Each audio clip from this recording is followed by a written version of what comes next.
وعلى آله وصحبه أجمعين ومن تبعهم بإحسان إلى يوم الدين. أما بعد، فقد قال الله عز وجل في كلامه المجيد وفرقانه الحميد: أعوذ بالله من الشيطان الرجيم، بسم الله الرحمن الرحيم. وإذ ابتلى إبراهيم ربه بكلمات فأتمهن قال إني جاعلك للناس إماما قال ومن ذريتي قال لا ينال عهد الظالمين.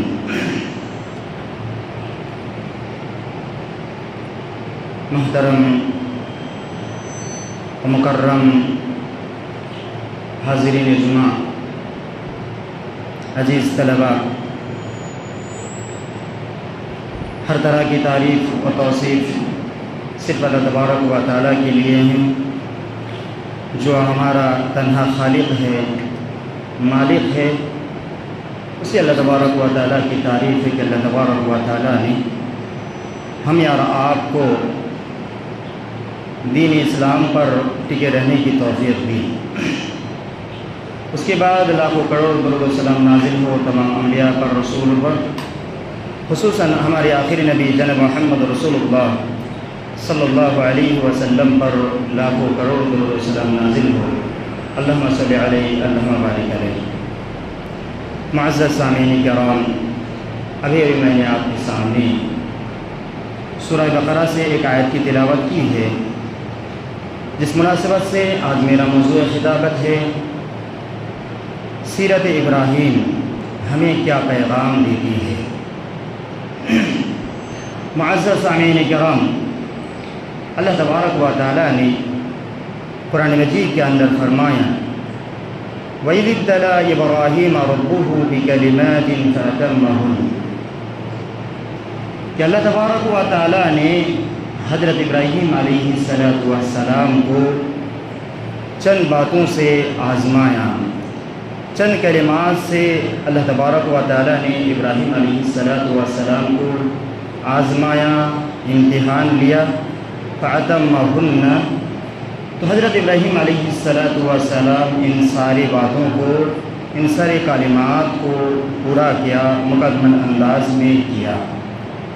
اس کے بعد اللہ تبارک و تعالیٰ نے فرمایا: إِنِّي جَاعِلُكَ لِلنَّاسِ إِمَامًا، میں تمہیں پوری دنیا کے لیے، سارے لوگوں کے لیے امام بنانے والا ہوں، پیشوا بنانے والا ہوں.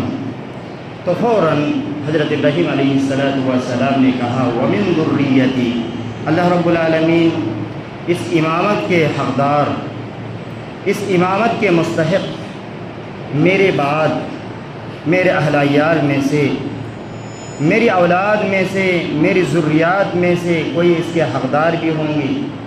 تو اللہ تبارک و تعالیٰ نے فرمایا: لا ينال عهد الظالمین، ظلم کرنے والا اس کو حاصل نہیں کر پاتا. اللہ تبارک و تعالیٰ نے یہاں کہا کہ جو لوگ ظلم کرے گا، زیادتی کرے گا، ایسے لوگ اللہ تبارک و تعالیٰ کی اس امامت کو وہ حاصل نہیں کر سکتا. حضرات، ابراہیم علیہ السلام کا ایک گہرا رشتہ ہے امت محمدیہ کے ساتھ. حضرت ابراہیم علیہ السلام کی ایک خاص مناسبت ہے امت محمدیہ کے ساتھ. جیسے کہ اللہ تبارک و تعالیٰ نے قرآن مجید میں حضرت ابراہیم نبی علیہ السلام کو اس امت کے روحانی باپ قرار دیا ہے کہ حضرت ابراہیم علیہ السلام تمہارے باپ ہے. جس طرح پیارے نبی صلی اللہ علیہ وسلم کو اس امت کے لیے، امت محمدیہ کے لیے روحانی باپ قرار دیا، اسی طرح حضرت ابراہیم نبی علیہ السلام کو اس امت کے لیے روحانی باپ قرار دیا ہے. جیسے کہ اللہ تبارک و تعالیٰ نے ارشاد فرمایا: ملت ابیکم ابراہیم وسماکم المسلمین. اللہ تبارک و تعالیٰ نے کہا کہ تمہارے باپ حضرت ابراہیم علیہ السلام کی ملت کی اتباع کرو، اس کے نقش قدم پر چلو، اسی نے تم لوگوں کا نام مسلمان رکھا، تمہارے نام سے ملقب کیا.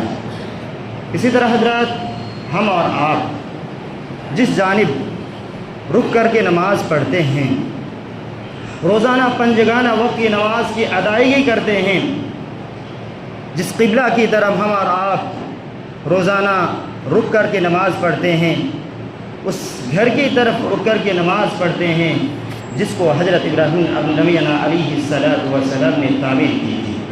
اس سے پہلے بھی انبیاء علیہ السلام نے فرشتوں کے ذریعے سے بھی اللہ تعالیٰ نے اس کی تعمیر کی تھی، لیکن جو خانہ کعبہ بیت اللہ، یہ جب اللہ تبارک و تعالیٰ کا گھر ہے، اس کے نشانات مٹ چکے تھے، ان کے علامات مٹ چکے تھے، پھر اللہ تبارک و تعالیٰ نے حضرت ابراہیم نبینا علیہ السلام کے ذریعے سے پھر اس گھر کو تعمیر کرایا، اس گھر کو بنایا، جس کی طرف ہم اور آپ رک کر کے نماز پڑھتے ہیں۔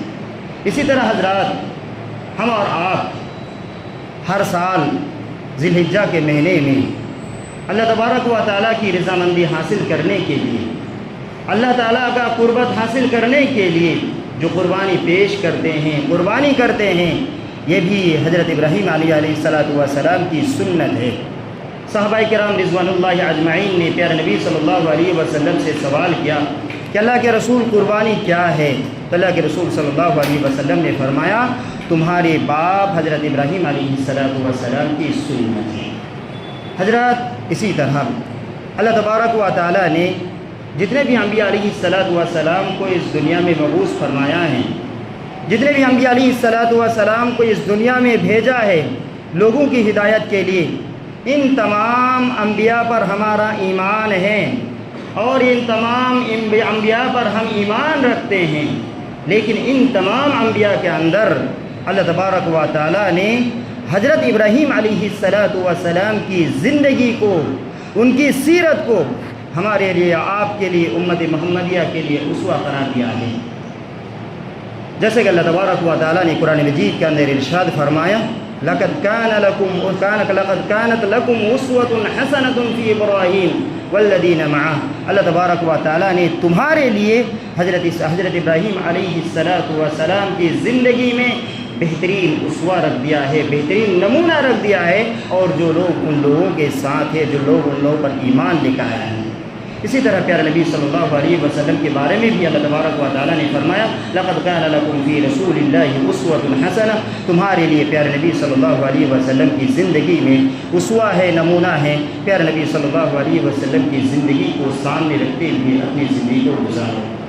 حضرات، اگر ہم اور آپ سیرت ابراہیم کا مطالعہ کریں تو حضرت ابراہیم علیہ السلام کی سیرت سے بہت سارے پہلو ہمارے سامنے آتے ہیں۔ حضرت ابراہیم کی سیرت سے بہت سارے پہلو ہمارے سامنے آتے ہیں۔ ان سیرتی پہلو میں سے چند کا میں آپ کے سامنے تذکرہ کروں گا۔ حضرت ابراہیم علیہ السلام کی سیرت ہمیں ایک پیغام دیتی ہے کہ ہر مشکل گھڑی میں، ہر پریشان کن لمحہ میں اللہ تبارک و تعالیٰ کو یاد کرے، اللہ تبارک و تعالیٰ سے فریاد کرے، اللہ تبارک و تعالیٰ سے دعا کرے، اللہ تبارک و تعالیٰ کو پکارے۔ حضرت ابراہیم علیہ السلام کی زندگی کو دیکھیے، قدم قدم پر حضرت ابراہیم علیہ السلام کی زندگی میں آزمائش ہے، قدم قدم پر مشکل گھڑی آ رہی ہے۔ حضرت ابراہیم علیہ السلام نے جب اپنے باپ کو توحید کی دعوت دینے گئے، حضرت ابراہیم کے ابو نے بڑے سخت لہجہ سے انہیں جواب دیا اور اپنے گھر سے نکال دیا، اپنے زمین سے، اپنے جائیداد سے اسے بے دخل کر دیا۔ اس کے بعد اپنے قوم کے پاس آئے اسی دعوت کو لے کر، لیکن سارے قوم نے حضرت ابراہیم علیہ السلام کی بائیکاٹ کی، یہاں تک کہ حضرت ابراہیم علیہ السلام کی زندگی میں ایسا وقت بھی آتا ہے کہ ساری قوم مل کر حضرت ابراہیم علیہ السلام کو جلانے کی کوشش کرتی ہے، لکڑیاں جمع کی جاتی ہے، آگ لگائی جاتی ہے، اور اس بھڑکتی ہوئی آگ میں حضرت ابراہیم علیہ السلام کو ڈال دیا جاتا ہے۔ حضرات، اسی طرح حضرت ابراہیم علیہ السلام کی زندگی میں ان کی عزت کو داغدار کرنے کی کوشش کی گئی۔ ایک ظالم بادشاہ نے حضرت ابراہیم علیہ السلام کی بیوی کی عزت کو تار تار کرنے کی کوشش کی۔ اگر دیکھیں تو حضرت ابراہیم علیہ السلام کی زندگی میں قدم قدم پر مشکلات ہیں، قدم قدم پر آزمائشیں ہیں، لیکن ان سارے مراحل میں، ساری مشکلات میں حضرت ابراہیم علیہ السلام اللہ تبارک و تعالیٰ سے دعا کرتے رہے، اللہ تبارک و تعالیٰ سے فریاد کرتے رہے، اللہ تبارک و تعالیٰ ہم اس حالات سے ہمیں نجات دیں، اللہ تبارک و تعالیٰ سے فریاد کرتے رہے۔ حضرات، اسی طرح پیارے نبی صلی اللہ علیہ وسلم کی زندگی کو دیکھیے، آپ صلی اللہ علیہ وسلم بھی اللہ تبارک و تعالیٰ سے فریاد کرتے ہیں۔ جب بھی کوئی مصیبت کی گھڑی آتی ہے، اللہ تبارک و تعالیٰ سے فریاد کرتے ہیں، اللہ کو پکارتے ہیں، اللہ تبارک و تعالیٰ سے مدد کی درخواست کرتے ہیں۔ ذرا یاد کرو اس وقت کو جو غزوہ بدر کے موقع پر ہوا تھا، جو کفار اور مسلمانوں کے درمیان سب سے پہلی جنگ تھی، اور مسلمانوں کی تعداد اس میں صرف 313 کی تعداد تھی، اور وہ بھی مسلمان نہتے تھے، ہتھیار اتنے اچھے نہیں تھے۔ اس کے بالمقابل کفار مشرکین کی تعداد ہزاروں کی نہیں، ہزاروں کی تعداد ہیں، ان کے ساتھ لشکر ہیں، ان کے ساتھ ہتھیار ہیں، اچھے اچھے چیزیں ہیں۔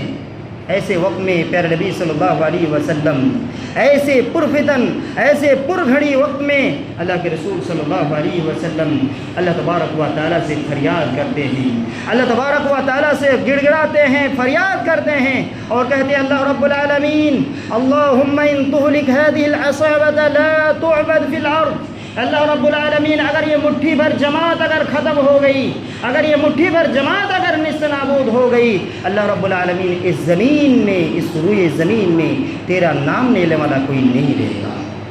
اللہ تبارک و تعالیٰ کی پیارے نبی صلی اللہ علیہ وسلم نے بھی اللہ تبارک و تعالیٰ سے فریاد کی، دعا کی۔ حضرات، آج اپنے حالات کا تھوڑا سا جائزہ لیں، آج دنیاوی اعتبار سے دیکھیں، آج پوری دنیا کا جائزہ لیجئے کہ کس طرح کے پریشانی ہو رہی ہے، کس طرح ستائے جا رہے ہیں، کس طرح مسلمانوں پر ظلم و زیادتی کے پہاڑ توڑے جا رہے ہیں۔ خاص کر کے ہم اور آپ جس ملک میں رہ رہے ہیں، جس ملک میں زندگی گزار رہے ہیں، جس ملک کی آزادی کی خاطر ہمارے پہلے والے لوگوں نے قربانی پیش کی ہے، آج اسی سرزمین میں، آج کی اسی ہندوستان کی سرزمین پر مسلمانوں کو کس طرح سے پریشان کیا جا رہا ہے، کس طرح ستائے جا رہے ہیں، آئے دن کس طرح کی خبریں سنائی دے رہی ہیں۔ حضرات، ہمیں ضرورت ہے ایسے وقت میں اللہ تبارک و تعالیٰ کو پکارنے کی، ہمیں اللہ تبارک و تعالیٰ سے فریاد کرنے کی ضرورت ہے۔ اللہ تبارک و تعالیٰ سے دعا کرے کہ اللہ رب العالمین اس حالات سے ہمیں نجات دے، اللہ تبارک و تعالیٰ ہمارے ملک کی حالات کو سدھار دے، اللہ تبارک و تعالیٰ ہمارے ملک کے اندر جو بدامانی پھیلی ہوئی ہے، اس بدامنی کو امن میں بدل دی۔ یہ حضرت ابراہیم علیہ السلام کی سیرت ہمیں چیخ چیخ کر پیغام دے رہی ہے، چیخ چیخ کر یہ بتا رہی ہے کہ ایسے حالات میں اللہ تبارک و تعالیٰ سے دعا کرے، اللہ تبارک و تعالیٰ سے لو لگائے، اللہ تبارک و تعالیٰ سے فریاد کرے۔ اللہ تبارک و تعالیٰ ہی ہے جو ہماری اور آپ کی مدد کرنے والا ہے، اللہ تبارک و تعالیٰ ہی ہے جو ہماری اور آپ کی فریاد کو سننے والا ہے۔ تو پتہ چلا حضرت ابراہیم علیہ السلام کی سیرت کا ایک اہم پیغام جو ہمارے اور آپ کے لیے ہے، وہ یہ ہے کہ ہر وقت اللہ تبارک و تعالیٰ سے دعا کرے، اللہ تبارک و تعالیٰ سے فریاد کرے، اللہ تبارک و تعالیٰ کو پکارے۔ حضرات، اسی کے ساتھ ساتھ حضرت ابراہیم علیہ السلام کی سیرت کا ایک اہم پیغام یہ ہے کہ ہم اپنی اولاد کے لیے، اپنے بال بچوں کے لیے، اپنے اہل عیال کے لیے، اپنے گھر والوں کے لیے آئیڈیل بنے، نمونہ بنے۔ جس طرح حضرت ابراہیم علیہ السلام کے بارے میں اللہ تبارک و تعالیٰ نے فرمایا اذ قال له ربه اسلم قال اسلمت لرب العالمین۔ حضرت ابراہیم علیہ السلام سے جب اس کے رب نے کہا کہ تو سر خم تسلیم کر لو، مان لو، اتباع کر لو، اللہ تبارک و تعالیٰ کے حکم پر چلو، حضرت ابراہیم علیہ السلام نے فرمایا اسلمت لرب العالمین، میں سارے جہاں کے پروردگار کی باتوں کو سر خم تسلیم کرتا ہوں۔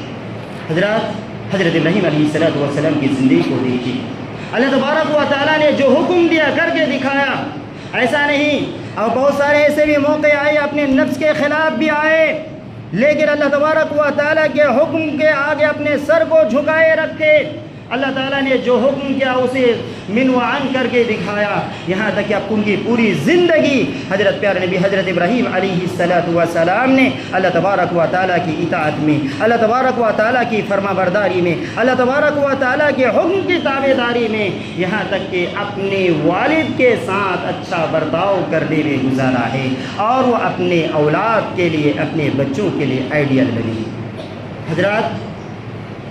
حضرت ابراہیم علیہ السلام کی زندگی یہ ہمیں پیغام دیتی ہے کہ ہم اپنی اولاد کے لیے، اپنی نسل کے لیے، اپنے بال بچوں کے لیے آئیڈیل بنیں۔ حضرات، آج حضرت ابراہیم علیہ السلام کی سیرت کو فراموش کرنے کی نتیجہ یہ ہے کہ آج ہماری اولاد ہماری فرما برداری نہیں کرتی، آج ہماری اولاد ہم سے زبان لڑاتی ہوئی نظر آتی ہے، آج ہماری اولاد ہماری باتوں کو نہیں مانتی، ہر ایک یہی شکایت کرتے نظر آتے ہیں کہ ہماری اولاد ہماری باتوں کی طرف توجہ نہیں دیتے، ہماری اولاد ہماری خدمت نہیں کرتے۔ کیا معاملہ ہے؟ کیا معاملہ ہے؟ خود ہم اپنے باپ ماں کے ساتھ، اپنے والدین کے ساتھ نازیبہ حرکت کریں، ان کے ساتھ اچھا سلوک نہ کریں کہ ہماری اولاد ہمارے ساتھ اچھا سلوک کر سکتی ہے۔ اگر ہم اور آپ چاہتے ہیں کہ ہم اپنی اولاد سے خدمت کرائیں، ہماری اولاد ہماری خدمت کریں، ہماری فرما برداری کریں، تو ہمیں سب سے پہلے آئیڈیل بن کر دکھانا ہوگا۔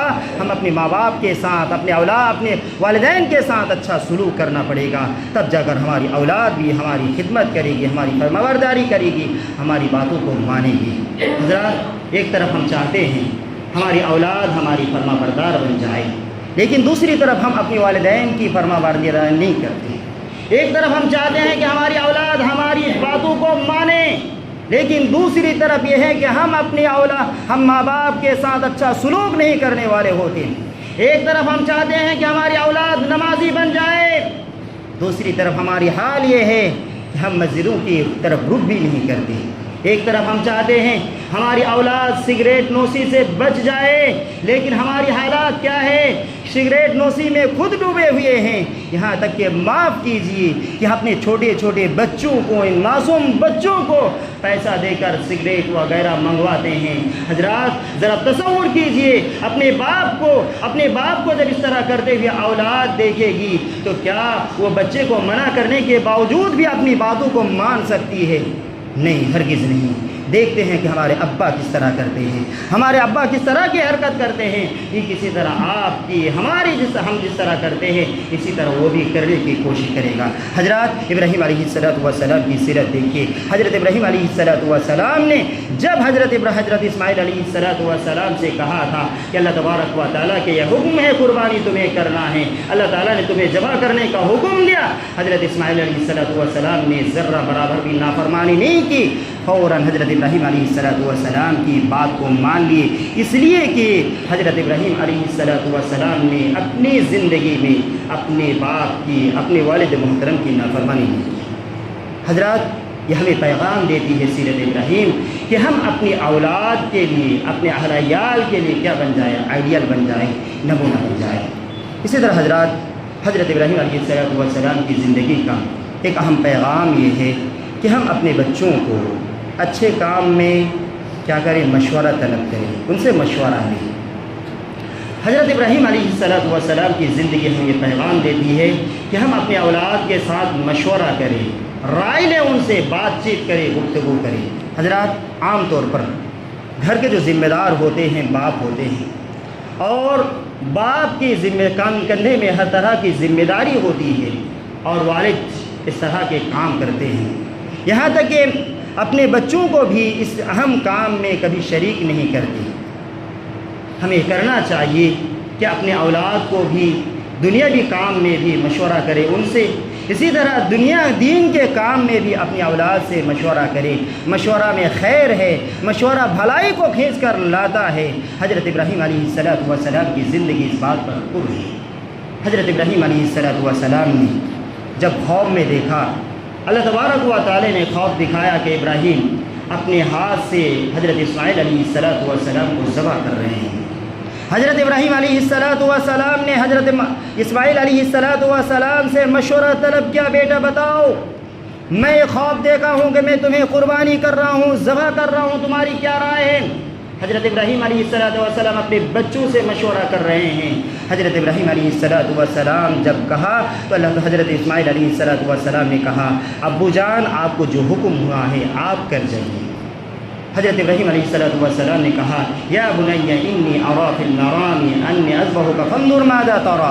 حضرت ابراہیم نے کہا کہ میرے بیٹے میں خواب میں دیکھ رہا ہوں کہ میں آپ کو ذبح کر رہا ہوں اللہ تبارک و تعالیٰ کے راستے میں، تمہاری رائے کیا ہے، تمہارا مشورہ کیا ہے؟ تو حضرت اسماعیل علیہ السلام نے کہا یا ابت افعل ما تؤمر ستجدنی ان شاء اللہ من الصابرین۔ اللہ رب العالمین نے حضرت اسماعیل علیہ السلام سے کہلوایا کہ بتا دو کہ میرے ابو جان آپ کر گزریے، اللہ تبارک و تعالیٰ کے حکم سے انشاءاللہ مجھے صبر کرنے والوں میں سے پائیں گے۔ حضرات آج اپنے گھر کا جائزہ لیں، اپنے ماحول کا جائزہ لیں کہ ہم اپنے اولاد کو کسی کام میں مشورہ کے لیے بلاتے ہیں، کیا کسی کا کوئی کام کرنا چاہ رہے ہیں کہ اپنی اولاد سے اس سلسلے میں بات چیت کرتے ہیں؟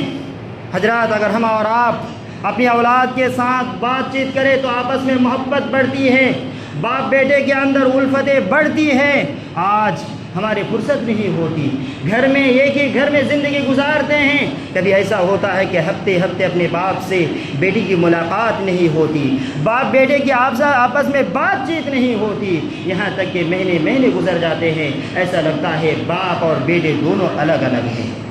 حضرات ہمیں چاہیے کہ اچھے کاموں میں بھی دوسرے کاموں میں بھی اپنی اولاد سے مشورہ طلب کرے، ان سے رائے لے، ان سے مشورہ کرے۔ اللہ تبارک و تعالیٰ نے اس مشورہ کے سلسلے میں پیارے نبی صلی اللہ علیہ وسلم کو مخاطب کرتے ہوئے بھی فرمایا وَشَاوِرْهُمْ، آپ بھی صحابہ کرام رضوان اللہ اجمعین سے مشورہ کیجیے، یقیناً مشورہ انسان کے لیے خیر کو لے کر آتا ہے۔ حضرت ابراہیم علیہ السلام کی زندگی کا ایک اہم پیغام یہ ہے کہ ہم اپنے والدین کے ساتھ اچھا سلوک کریں، ہم ماں باپ کے ساتھ اچھا برتاؤ کریں، ان کا ادب کا خیال رکھیں، ان کو ڈانٹ ڈپٹ نہ کریں، ان کے ساتھ بڑے نرمی کے ساتھ گفتگو کیا جائے اور ہر اعتبار سے ان کا ادب کا خیال رکھا جائے اور اسے ڈانٹا نہ جائے، اسے ابتک بھی نہ کہا جائے۔ حضرات آپ کو یاد ہوگا حضرت ابراہیم علیہ السلام نے جب اپنے والد محترم کو جب دعوت توحید دی تو حضرت ابراہیم علیہ السلام نے اپنے ابو سے کس انداز سے بات کی؟ اللہ تبارک و تعالیٰ نے قرآن مجید میں اس کا نقشہ کھینچا ہے۔ اللہ تبارک و تعالیٰ نے فرمایا وَاذْكُرْ فِي الْكِتَابِ إِبْرَاهِيمَ إِنَّهُ كَانَ نَبِيًّا صِدِّيقًا نَبِيًّا۔ حضرت اللہ تبارک و تعالیٰ نے فرمایا حضرت ابراہیم علیہ السلام کو یاد کرو کہ حضرت ابراہیم علیہ السلام ایک سچے نبی تھے۔ حضرت ابراہیم علیہ السلام نے کہا یا ابتی، اے میرا ابا لما تعبد ما لا يسمع ولا يبصر ولا يغني عنك شيء۔ اللہ رب، اے میرے ابو آپ ایسی چیز کی عبادت کیوں کرتے ہیں جو نہ سنتی ہے نہ دیکھتی ہے اور نہ ہی آپ کو کوئی فائدہ پہنچا سکتی ہے۔ اس کے بعد اللہ تبارک و تعالیٰ کے نبی حضرت ابراہیم علیہ السلام آگے اور کہہ رہے ہیں یا ابتی انی قد جاءنی من العلم ما لم یأتک فاتبعنی اہدک صراطا سویا۔ اے میرے ابو جان میرے پاس وہ علم آ چکا ہے جو تیرے پاس نہیں آیا ہے، تو میری اتباع کر لے، میری بات کو مان لے، میرے نقش قدم پر چلو، میں تمہیں سیدھی راہ دکھاؤں گا۔ اس کے بعد کہا یا ابتی لما تعبد الشیطان ان الشیطان کان للرحمن عصیا۔ اے میرا ابو جان آپ شیطان کی عبادت نہ کرو، شیطان کی پرستش نہ کرو، شیطان کے آگے مت جھکو، اس کی کہی ہوئی بات کو نہ مانو، اس لیے کہ شیطان اللہ تبارک و تعالیٰ کا نافرمان ہے، اللہ تبارک و تعالیٰ کی نافرمانی کرنے والا ہے۔ اس کے بعد اور کہا یا ابتی انی اخاف ان یمسک عذاب من الرحمن فتکون للشیطان ولیا۔ اے میرا ابو جان مجھے اس بات کا خوف ہے، مجھے ڈر لگ رہا ہے کہ اللہ تبارک و تعالیٰ کی طرف سے تم پر عذاب نازل نہ ہو جائے اور تم شیطان کا دوست نہ بن جاؤ۔ اب تک دیکھا اللہ تبارک و تعالیٰ نے قرآن مجید میں حضرت ابراہیم علیہ السلام کا اپنے باپ سے کس طرح تذکرہ کرتے رہے، بڑی نرم انداز میں ابو جان ابو جان ابو جان کہا کرتے رہے، لیکن ابا کا رویہ دیکھیے یہاں پر۔ ان کے ابا نے کہا ان کے ابا نے کہا اراغب انت عن آلہتی یا ابراہیم، کہ ابراہیم کیا تو میری معبود سے روگردانی کرتا ہے؟ لئن لم تنتہی لارجمنک، اے ابراہیم اگر تم اس بات سے باز نہ آئے میں تمہیں رجم کر کے چھوڑوں گا۔ ایک طرف بیٹی کے لہجہ دیکھیے، بڑے نرم انداز میں بار بار ابو جان بول رہے ہیں، دوسری طرف ان کے ابا کا ریئیکشن دیکھیے، کتنی سختی کے ساتھ، ترسروئی کے ساتھ اور کتنے بدترین لہجہ کے ساتھ حضرت ابراہیم علیہ السلام سے بات کر رہے ہیں۔ لیکن اتنے سخت لہجے میں بات کرنے کے باوجود بھی کافر باپ کے ساتھ حضرت ابراہیم علیہ السلام نے بدتمیزی نہیں کی، ادب و احترام کے پہلو کو چھوڑا نہیں۔ پھر ان کے لیے دعا کرتے رہے، سلام علیک، اللہ تبارک و تعالیٰ تم پر سلامتی نازل کرے۔ استغفر لک ربی، میں تمہارے لیے اللہ تبارک و تعالیٰ سے، میرے پروردگار سے کیا کروں؟ بخشش کی دعا کروں گا۔ حضرت ایک طرف دیکھیے حضرت ابراہیم علیہ السلام، ایک طرف کافر باپ ہیں، اس کی بھلائی کے لیے اسے صحیح چیز کی طرف بلا رہا ہے، اور اس کا انداز بھی دیکھیے نرم انداز میں، ابو جان آپ یہ نہ کریں، ابو جان آپ یہ نہ کریں۔ باپ اتنے سختی کے ساتھ بولنے کے باوجود، باپ کافر ہونے کے باوجود بھی حضرت ابراہیم علیہ السلام نے ادب احترام کے لحاظ رکھا، ادب احترام کے ساتھ بات کیا، لیکن ان کے ساتھ بدتمیزی نہیں کی۔ حضرات اس واقعے کو سامنے رکھیے، اس کے بعد اپنی زندگی کا جائزہ لیجیے، اپنے گھر کا جائزہ لیجیے، اپنے معاشرہ کا جائزہ لیجیے، اپنی سوسائٹی کے لوگوں کا جائزہ لیجیے۔ آج ہمارا رویہ کیا ہوتا ہے؟ اپنے والدین کے ساتھ، اپنے ماں باپ کے ساتھ ہم کس طرح سے پیش آتے ہیں؟ اگر ماں باپ کہیں تھوڑی سی ڈانٹ دیا تو ہمارا ریئیکشن کیا ہوتا ہے؟ ہماری اسے بات کرنے کا لب و لہجہ کیسا ہوتا ہے؟ دیکھنا چاہیے۔ حضرات ماں باپ کو چاہیے کہ نرم لہجے میں بات کرے، لیکن ماں باپ اگر نرم لہجہ اختیار نہ کرے پھر بھی ہمارا یہ تقاضا بنتا ہے، ہمارا یہ فرض بنتا ہے کہ اپنے والدین کے ساتھ اچھا برتاؤ کیا جائے، اچھا سلوک کیا جائے۔ حضرات یہاں تک کہ کافر بھی ہو جائے ان کے ساتھ اچھا سلوک کرے، لیکن اگر وہ غلط کام کرنے کا حکم دے تو ان کی باتوں کو نہ مانی جائے۔ اگر ماں باپ یہ کہتا ہے کہ چوری کرو، ماں باپ اگر یہ کہہ رہا ہے کہ نماز چھوڑ دو، ماں باپ اگر کہہ رہا ہے کہ کسی پر ظلم کرو، زیادتی کرو، ایسی باتوں کو ان کی باتوں کو مت مانیے، لیکن ان کے ساتھ اچھا سلوک کیجیے، ان کے ساتھ اچھا برتاؤ کیجیے۔ اللہ تبارک و تعالیٰ نے قرآن مجید کے اندر اعلان کر کے کہا ہے، اللہ تبارک و تعالیٰ نے فرمایا اگر تمہارے والدین تمہیں اس بات پر ابھارے کہ تم میرے ساتھ شرک کرو تو ان کی بات نہ مانو، وصاحب اور تم کیا کرو؟ ان کے دنیا میں ان کے ساتھ اچھا سلوک کرو، ان کے ساتھ اچھا برتاؤ کرو۔ حضرات اسی طرح پیارے نبی صلی اللہ علیہ وسلم نے فرمایا رغم عنہ، اللہ کے رسول نے فرمایا اس کا ناخاک آلود ہو، وہ اس کے ناخاک آلود ہو۔ صحابہ کرام رضوان اللہ اجمعین نے کہا اللہ کے رسول کس کے ناخاک آلود ہو، کون برباد ہو جائے، کون تباہ و برباد ہو جائے؟ اللہ کے رسول صلی اللہ علیہ وسلم نے فرمایا جس نے اپنے والدین کو، اپنے ماں باپ کو بڑھاپے کی حالت میں پایا، دونوں کو یا دونوں میں سے کسی کو بھی پایا، اور پھر اس کی خدمت کر کے اپنے آپ کا ٹھکانہ جنت میں نہ بنا سکا ہو، ایسے لوگوں کے بارے میں پیارے نبی صلی اللہ علیہ وسلم نے فرمایا اس کے ناخاک آلود ہو، ان کے ناخاک آلود ہو۔ حضرات اسی طرح حضرت ابراہیم علیہ السلام کی سیرت کو اگر پڑھتے جائے تو ایک طرف سے بہت سارے پہلو آتے جائیں گے، بہت وقت کا درکار ہے۔ حضرات وقت اجازت نہیں دیتا کہ میں آپ کے سامنے اور بتاؤں، بس اخیر میں اللہ تبارک و تعالیٰ سے یہی دعا کروں گا اللہ رب العالمین آج حضرت ابراہیم علیہ السلام کی سیرت کو سامنے رکھ کر جو باتیں کہی گئی ہے، سنی گئی ہے، اللہ تبارک و تعالیٰ ان ساری باتوں کو، کئی ہی باتوں کو، سنی ہی باتوں کو اللہ تبارک و تعالیٰ ہمیں اس پر